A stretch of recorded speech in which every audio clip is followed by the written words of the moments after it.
I see you. Welcome back to the channel, man. Welcome back to Donnyland. On today's episode of Donnyland, brought to you by OG Donny, we will be reacting to 10 reasons WWE was better with Vince McMahon. Whoa. That is a take. That is a take for sure. Is that a take I agree with? Maybe. Is that a take I disagree with? Maybe. WWE has had its ups. WWE has had its downs. Vince McMahon was at the helm of the company for a majority of the company. And then, just recently, his stepson, is that the right word? His son-in-law took over the company from him. Damn. Call that the long game. Yeah, I married your daughter, and guess what? Now I'm taking your company. You could say I married your company. That was a great investment, Triple H. Props to you. Props to you. But Vince McMahon, he was a creative genius. Like him, dislike him, he knew how to run a wrestling company. You might not have been happy with it. You might have thought, what the fuck? Like, are we serious right now?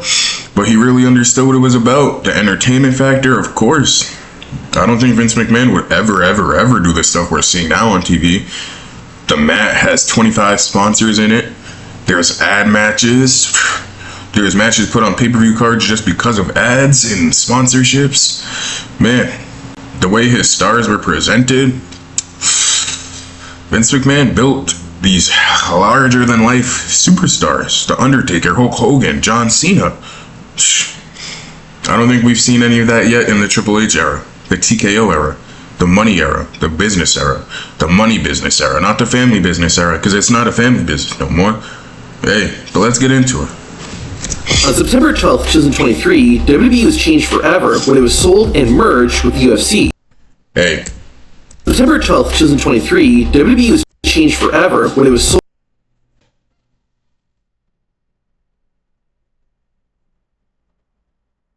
Be for real, Vince. Sold and merged with the UFC, forming a new company called TKO. In doing so, WWE went from being majority owned by Vince McMahon to now being run by TKO's board of directors. Now, don't get me wrong, Vince McMahon's WWE was far from perfect, especially in his final years. This video also isn't a defense of Vince McMahon the person and the things he's been accused of doing. However, there are definitely some things in WWE that were done better when McMahon was in charge. Also, that Mr. McMahon documentary on Netflix, that was very top tier. Like, that was great production, everything. I know a lot of it happened before the accusations and whatnot came out, but that was very well produced, well written. You really gotta look into Vince McMahon and his thoughts, his ideas. And you gotta respect him, bro. You don't have to like him, but you gotta respect him. Actually, maybe you don't have to respect him, but either way, you gotta respect him for what he did to the business. Maybe not behind the scenes, but you loved it at one point, and there was a reason why, and he was probably the reason. Such as, number 10, tickets. Look at this. In April 2022, 2 tickets to Raw cost $254.30, or $127.15 each. Okay, but look at it now. 3 years later, in July 2025, those exact same tickets in the exact same venue are now $464.95 each. That is insane. In-fucking-sane. Crazy. They're so greedy, bro. Maybe it's just inflation the way the world works. Maybe it's resale fees, but I doubt it. It says official platinum. That means straight from the source. Why? Why? You're pushing away your real fans.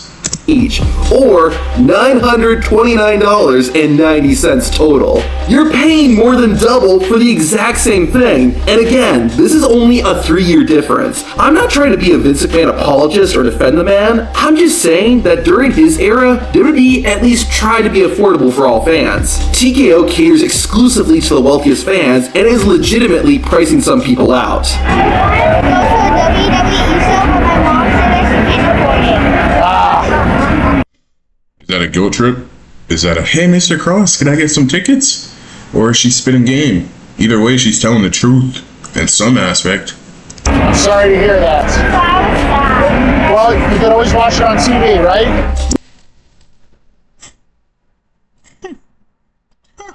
Well, carrying across, TKO is making that more expensive too, because of, number 9, streaming. I know, Vince McMahon was just as greedy as TKO. However, Not really.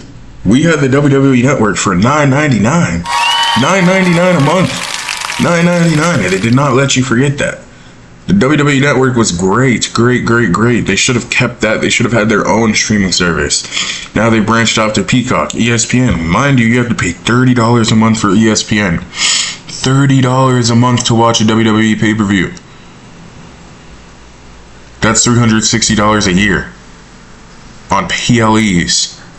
That's fucking insane. That's insane. I gotta learn how to install a VPN on my TV or PlayStation, some shit.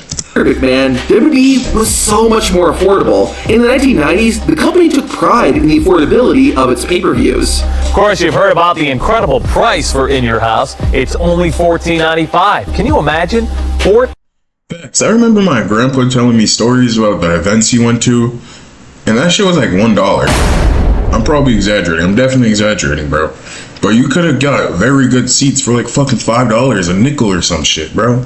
$14.95. Then, in 2014, with the launch of the WWE Network, WWE actually became even more affordable for fans. Before the network, WWE pay-per-views could range from $40 to $60. There was at least one pay-per-view per month, so if you wanted to watch all of them, you were spending well over $500 a year. However, when the WWE Network launched, it was $10 a month, and you got every pay-per-view. Not only that, but there was a ton of original content, and you got access to old Raws, SmackDowns, pay-per-views, and more. Facts. WWE had great shows on WWE Network too. It's like it was their own service. Legends House. What else? Legends House. What else? What else did I watch? I can't think of it. No. There was that one cartoon. It was like Camp WWE or some shit. That one show where they were like, it was a parody wrestling company, South Valley Wrestling or some shit. They were doing stuff. I don't know why they switched lanes, but now, under TKO, all that is gone. Beginning in 2026, pay-per-views, or premium live events, will be streamed on ESPN, and this service will cost $30 per month. To make the deal even worse, ESPN won't have any additional content. No archived episodes of Raw, SmackDown, pay-per-views, or anything. You're paying more. I did not even know that. So you're just paying $30 for a pay-per-view. You might as well put them back on cable. That's beyond me, bro. That is beyond me. I'm gonna try to find every other way to watch the PLE before I spend $30. Or in getting less. Again, Vince McMahon wasn't running a charity, but at least when he was in charge, he made an effort to give fans value. TKO's business model is the opposite. How can we give less value at a higher price? But you know what makes this even worse? Number 8, advertising. If you watch WWE... Yo, I'm sick as fuck. If you see me just looking wild, that's why. Now, it feels like one big commercial. Just about any open space in or around the ring has some logo on it, and it's borderline overstimulating. Wrestlers walk to the ring wearing sponsored gear, and even the weapons are now starting to have sponsors. That is crazy. A Slim Jim table, when I first seen that, just look how stupid that looks, bro. Look how stupid that looks. On them. I honestly wouldn't be shocked if one of the WWE Championship belts gets a brand logo slapped on it at some point. That would be a disgrace to everything that has ever meant WWE. WWE has always had advertisers, but during the Vince McMahon era, there was some degree of separation between the advertisers and the actual show. I don't know if it's true, but apparently McMahon had offers to put logos on the WWE ring for years, but he always refused. Now, I'm not sure of the reason, but whatever it was, we benefited from it. The ring is sacred. It's a sacred spot. It's where the art happens. It's where the magic happens. It's where you capture the crowd on live and TV. It's your show. No chance. Back and watching older matches with a clean ring looks so much better compared to all the crap WWE has plastered everywhere now. It wouldn't be so bad if those ads helped keep WWE more affordable, but as you stated, it isn't. Most facts, like you're getting all of this money. What are you doing with it? Where is it going? Or where? Where? sports and streaming services offer an option where, for a small additional fee, you can remove the ads. WWE is the reverse. You pay more and you get more ads. And it doesn't end there. We have to talk about number 7, merch. Recently, WWE has partnered with Fanatics to produce their shirts and a wide range of merchandise. I would have no problem with that, except for the fact that Fanatics sucks at their job. The quality of their t-shirts and other merch is awful, and it's all... Yeah, that is true. The last couple events I've been to, I bought a shirt or multiple at all of them, and every shirt is a different material. Every shirt is sized different, even though they're the same size. Every shirt shrinks differently when you put it in a dryer.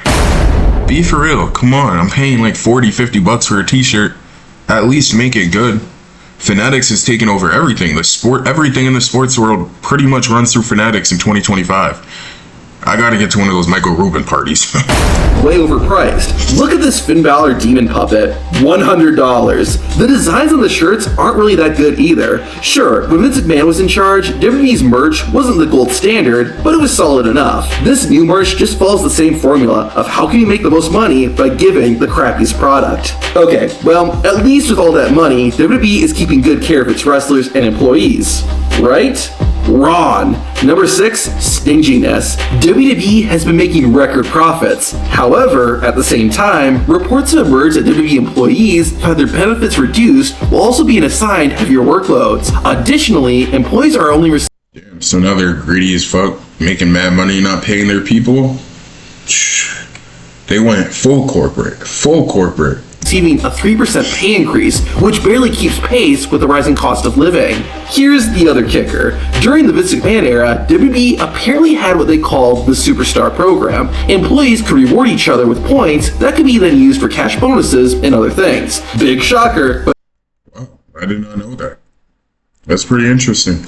I've had a couple of jobs that have done that. But TKO has gotten rid of that. It's also the wrestlers who have gotten the short end of the stick too. When Vince McMahon was in charge, wrestlers could get free tickets for friends and family. However, TKO has stopped doing that and now apparently only sends wrestlers a link where they can buy tickets. When wrestlers... Imagine putting your body, your life on the line for a company and you can't even get free tickets for your peoples. I understand if there was like a limit, like 2 tickets per person. But now you gotta pay that $30,000 to get your family ringside? I'd have it written into my contract where it's like, whenever I want tickets for my people, I'm gonna get them. That is great negotiating, that is great tactics, that is great thinking. share their frustrations, WWE allegedly respond by saying they are millionaires and can afford the tickets. Sure, but WWE is a multi-billion-dollar company. It can afford health insurance and travel expenses for its wrestlers. Yeah, in case you didn't know, despite having record profits, WWE still doesn't cover wrestlers' travel and forces them to have their own health insurance. You know the joke about You would think WWE has some of the best health insurance and some of the best benefits. I just said they're putting their body and lives on the lines. That's wild. God damn. Maybe I don't want to be a wrestler. companies hosting a pizza party for their employees? I think WWE would do that, but they would charge you $20 to get in. Someone's got to pay for that pizza, and it ain't gonna be TKO. On a similar note, something else that was It's like those elementary school pizza parties. A WWE pizza party, you get 1 slice of pizza cut into 4ths. You get a little mouthwash cup of Kool-Aid, fruit punch. You only get 1 slice, 1 cup per person. Gotta make sure the whole class eats. better when Vince McMahon was in charge was, number 5, commitments. In February 2025, WWE announced that WrestleMania 42 would take place in New Orleans, Louisiana. Then, 3 months later, WWE said WrestleMania 42 would now take place in Las Vegas. The only That is fucked up. New Orleans probably would have been mad hype, mad lit. The reason this happened is because Las Vegas was willing to give WWE more taxpayer dollars. But something this unprofessional would never have happened under Vince McMahon's leadership. When WWE announced that a pay-per-view, especially WrestleMania, was coming to a city, it was a guarantee. With TKO in charge, fans can never be 100% certain whether WWE is actually going to deliver on what it promises. Speaking of shows, that leads me to my next point. Number 4, lack of shows. Now, I'm not talking about lack of televised WWE shows. TKO is providing plenty of that. I'm talking about non-televised events or house shows. When Vince McMahon was in charge of WWE, the company would often run multiple house shows each week. The reason was twofold: to make more money and to grow WWE's fan base. These untelevised events weren't exclusive to big cities either. Places that were too small to host Raw, SmackDown, or a pay-per-view would still get an opportunity to see WWE live thanks to house shows. I live in a relatively small city, and this is how I was able to watch WWE live in person. Heck, in 2008, Yeah, house shows were great. I've been to a couple house shows when I was younger.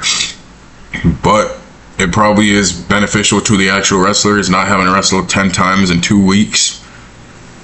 There's pros and cons to that.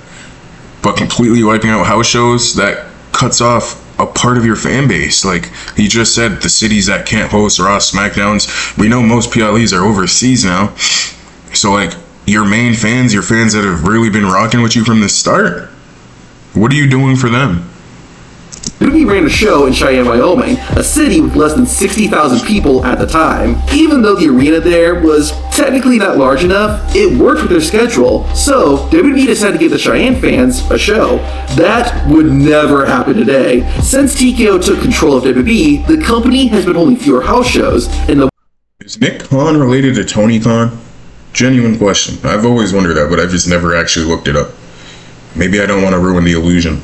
ones they do are in cities where they generate a significant profit. This sucks for fans in smaller cities who now have to travel if they want to see a WWE show live, making things even more expensive. That is very true. Like when they come to Boston, I know they go to Worcester and some other places around Massachusetts, but that's very rare, very, very, very rare. So when they come to Boston and just Massachusetts in general, you have the whole state just populating trying to get tickets. I know that Vince McMahon wasn't running shows out of the goodness of his heart, but if it had been up to TKO, I and many other fans would have never gotten to see a live WWE event. Now, aside from business, I'm going to share something kind of controversial, and that's number 3, creative. Allow me to explain. Vince McMahon had a plethora of bad storylines and ideas. I remember this storyline, bro. Allow me to explain. The Miss Piggy one with Mickey James and Layla and Michelle McCool. They fucking forced her to eat a cake in the middle of the ring. That was wild. Vince McMahon had a plethora of bad storylines and ideas during his tenure as WWE's leader. Triple H is now in charge, and in a lot of ways, he's doing a much better job than Vince. The current WWE feuds and stories are more cohesive, make sense, and tend to be more serious. This is a good thing. But the one problem is that those types of storylines can be predictable. You know exactly what's going to happen, and you're just waiting for it to get there. Yeah, Vince. He said it perfectly. WWE nowadays, their storylines are like movies or TV shows, like very, very heavily thought out, scripted. Just, well, this is point A. We know we need to get to point B. Point C is there, the eventual end.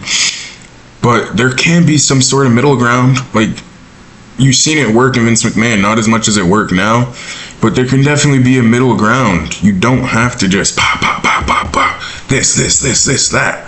Like, make it make sense. Please make it make sense. McMahon's storylines were sporadic and could change from week to week, which often made things worse. But there was an element of surprise. You didn't always know what to expect, and that made WWE exciting to watch, especially during the Attitude Era. In general, though, there's just less variety in WWE now. The shows are a lot more serious, and matches tend to run longer. That's not all bad, but some of the best WWE moments are the comedic ones. Plus, shorter matches can be fun. There's just kind of a staleness with WWE right now. Yeah, that is very true. You rarely get that comedic pop anymore, besides certain people like R-Truth, and then they released R-Truth, and they only brought him back because the fans were like, fuck that. If they released R-Truth, what else? Would we laugh at Pretty Deadly or some shit? Like, they've taken all of the fun aspects out of it and have gone strictly business. It's not bad, it's not all bad, but you're taking away from what made you great in the first place. You can evolve, but you don't have to get rid of everything that got you to where you were today.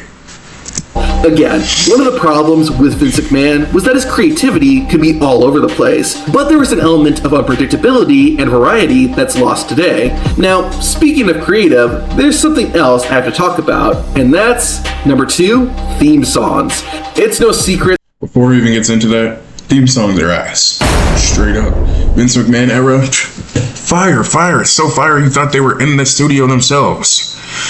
Time is come and gone for the worst. I mean, Jeff Hardy was in that studio itself, but everyone had their own unique theme song, like words that actually mattered. Now, it is just, it basically says your name before the song starts, so people know it's you. And then it's just, who has the most unique original theme song in WWE right now? Maybe Becky Lynch. It's new, it's brand new, but it's like punk rock, it's words, it has that old WWE vibe.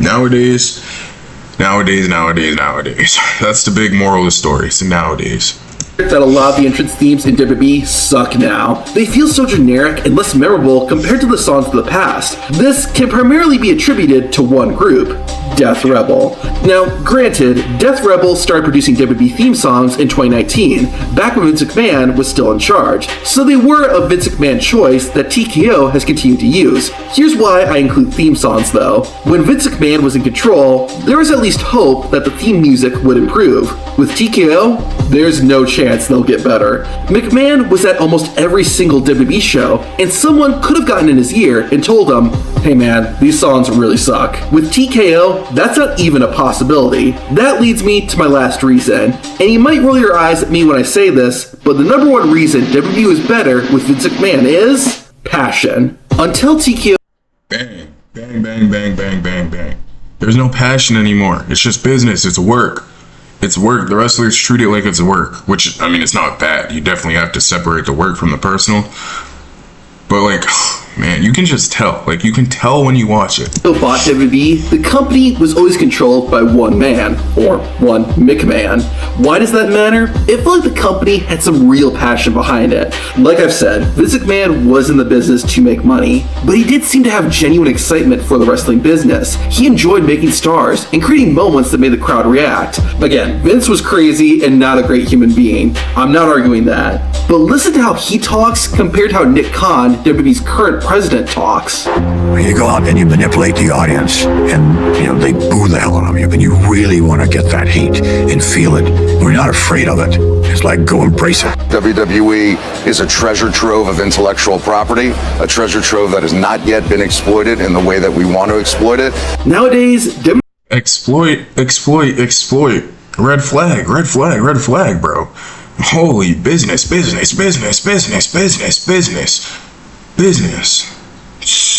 WWE just feels so much more soulless and corporate. Again, say what you will about Vince McMahon, at least he had some true appreciation and respect for wrestling. I don't think TKO has any of that. Since Vince McMahon stepped away, WWE has changed in some surprising ways. Wrestlers are now allowed to do things they never could before, including when it comes to sex. To find out what the rule change is, Including when it comes to sex. What do you mean by that? Bless you, OG Donnie. Thank you. Hey, that is the end of the video though. I do think it was very biased. I do think he wanted to get his point across, very much so. But it's not bad because he felt passionate about what he was saying. He probably really truly feels that. But yeah, WWE hasn't completely changed for the worse. But the direction it's heading in, if it keeps going the way it's going, it is definitely going to be worse. And it's probably going to lose a lot of its main core fan base just because, especially when you have competition nowadays, like AEW, if they're even considered competition, but you have options. You have options that you can watch what you actually want to watch. And if WWE doesn't cater to what got them to this place in the first place, what are you going to watch WWE for anymore? If you want to watch sports, you can go watch football, you can go watch basketball. Because clearly they beat you in the ratings, and you try to compete against that, but you really can't. Never. I don't think they've ever beaten an actual professional sport when they're going head to head. So it's like, what really matters to you? Your fans or the money? Because before, your fans, even though you did not give them what they wanted majority of the time, you can tell they were doing it for the fans. Now they say they do it for the fans, but we know they're doing it for the money. That cha-ching. When that bag calls, they're picking up every single time. But hey, money rules the world, I guess. More money, more problems, quite literally. But that wraps it up, man. We're at the end of the video. Let me know, do you think WWE was better with Vince McMahon? What do you think was better? What do you think was worse? What do you think they can improve on in the current day? Let me know down below, man. Thank you for tapping in. As always, I appreciate it. I really, really do. My name is Don. I see you.